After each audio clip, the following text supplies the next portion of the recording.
Sot shënojmë 558 vjet nga vdekja e heroit tonë kombëtar Gjergj Kastrioti Skënderbeu, i cili ndroi jetë në 17 janar të 1468-s. Gjergj Kastrioti Skënderbeu personifikon jo vetëm figurën më të rëndësishme të popullit shqiptar, por edhe një epokë të tërë të historisë kombëtare.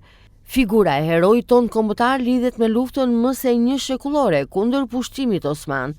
Gjergj Kastrioti, i lindur në vitin 1403, ishte një figurë e shquar e historisë shqiptare, pjesë e familjes fisnike të Kastriotëve. I ati ishte Gjergj Kastrioti, udhëheqës i qyteteve më të mëdha të asaj kohe, Krujës dhe Mirditës, dhe ëma ishte Vojsava.